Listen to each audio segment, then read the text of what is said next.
Մասնագետները խորհուրդ են տալիս տոնածառը զարդարել հատուկ ամսաթվերին։ Թվերի կախարդանքը կարող է օգնել երազանքներն իրականացնել և կարևոր է չբաց թողնել պահը։ Այնուամենայնիվ, հոգեբանները կոչ են անում դանդաղ գործել։ Այսպիսով, երբ պետք է պայծառացնել մթնոլորտը, որպեսզի զանգերի ղողանջներից առաջ չհոգնեք։ Մինչև նոր տարի մնացել է 1 ամսից էլ քիչ։ Ժամանակն է ամեն ինչ անել, ավարտել տնային գործերը, գնել նվերներ և իհարկե զարդարել ձմեռային տոնի գլխավոր ատրիբուտը։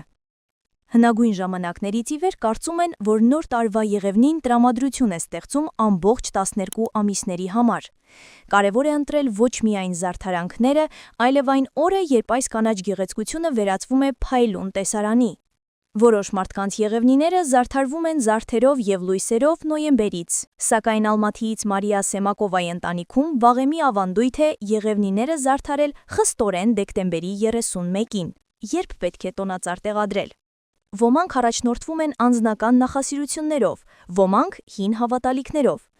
Օրինակ, հին սլավոնական սովորույթների համաձայն, տունը դժբախտությունից պաշտպանելու համար տոնածառը պետք է զարդարել դեկտեմբերի 21-ին, ձմեռային արևադարձին։ Մասնագետները, հիմնվելով թվաբանության և աստղագուշակական կանխատեսումների վրա, 2025 թվականի դեկտեմբերին մի քանի օր են առանձնացնում ուժեղ էներգիայով։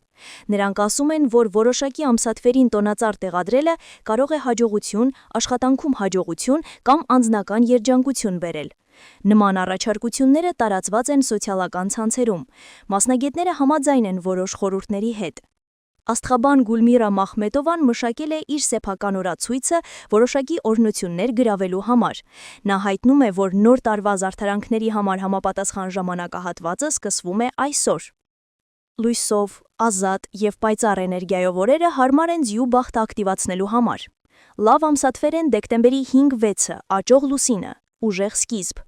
Տնային ծեսերի համար հարմար ներդաշնակ օրեր են դեկտեմբերի 8-9, դեկտեմբերի 17-18-ը բարենպաստ ամսաթվեր են ֆինանսական հարցերի համար։ Դեկտեմբերի 26-27-ը ցիկլի ավարտի օրերն են, որոնք լավ են տարին կնքելու համար։ Դեկտեմբերի 29-ը հիանալի օր է սիրո, հարաբերությունների և անձնական երջանկության համար, նշել է աստղագուշակ Մախմետովան։ Երբ չպետք է զարդարել ծառը։ Պարզվում է, որ կան օրեր, երբ ավելի լավ է ձեռնպահ մնալ ծառը զարդարելուց։ Աստղագուշակ Մախմետովան մեզ հետ կիսվեց նաև այս ամսաթվերով։ Դեկտեմբերի 1 թույլ էներգիա։ Դեկտեմբերի 10 անկայուն օր։ Դեկտեմբերի 15 ներքին պայքար, անհավասարակշռություն։ Դեկտեմբերի 20-21 լիալուսին, հուզական փոթորիկ։ Դեկտեմբերի 22-25 էներգիայի անկում և գերբեղնվածություն։ Դեկտեմբերի 31-ը հնարավոր է, բայց այն համարվում է երուզեղ և անհաջող օր նոր բան սկսելու համար։ Հոգեբանական տեսանկյունից մասնագետները նշում են, որ չկա համընդհանուր կամոն։ Նրանք խորհուրդ են տալիս վստահել սրտին և հաշվի առնել ձեր հուզական վիճակը։ Նրանք, ովքեր տոնածառ են դնում հոկտեմբերին, նոյեմբերին կամ դեկտեմբերի սկզբին, երկարացնում են տոնի սպասման ժամանակը։ Լավ է սա, թե վատ, որոշելու իրավունքը ձերն է։ Սա կարող է մեծ օգնություն լինել նրանց համար, ովքեր կարիք ունեն լրացուցիչ աջակցության, կայունության, հարմարավետության և լավ տրամադրության, քանի որ նոր տարվա պարագաները բարձրացնում են դոպամինի մակարդակը և ստեղծում են ուրախալի և հուզիչ բանի սպասման զգացողություն, ինչն ինքնին նպաստում է հուզական բարեկեցությանը։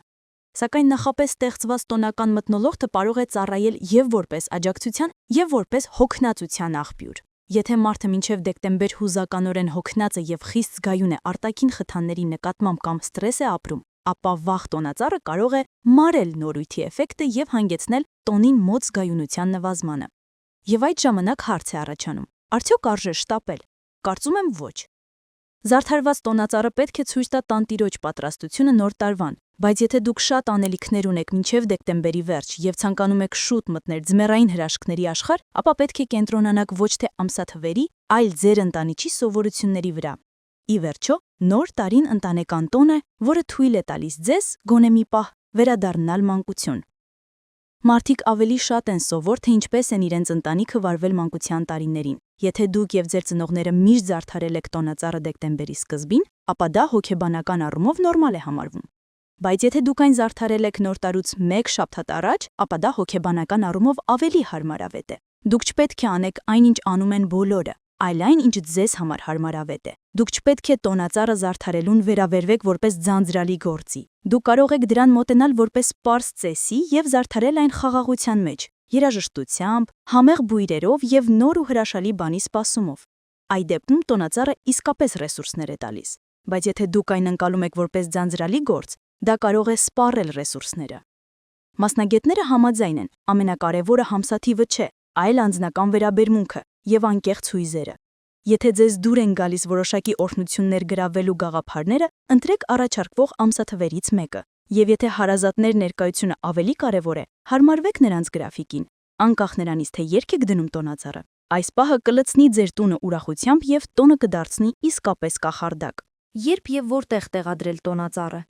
Տարվա գլխավոր տոնին մնացել է 2 շաբաթ, եւ ժամանակն է մտածել, թե որտեղ տեղադրել ձեր տոնածառը, եթե դեռ չեք արել։ Այս ավանդույթը հաճելի եւ ուրախ առիթ է ամբողջ ընտանիքի համար։ Հարկ է նշել, որ տոնածառ զարդարելու ավանդույթը սկիզբ է առել միջնադարյան Գերմանիայում։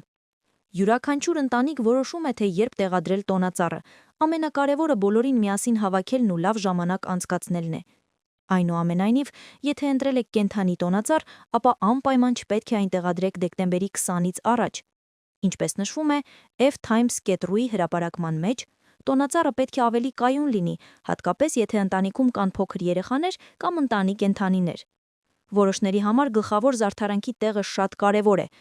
Օրինակ, եթե դուք տեղադրեք տոնածառը, հարավ-արևելքում դուք կապրեք առատությամբ ամբողջ տարին,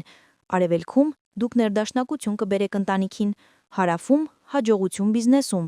արևմուտքում երկար սպասված սերնդի ծննդյան համար, հյուսիսում աշխատանքում հաջողություն կբերի, հյուսիս-արևմուտքում նոր գիտելիքներ ձեռք բերելու համար,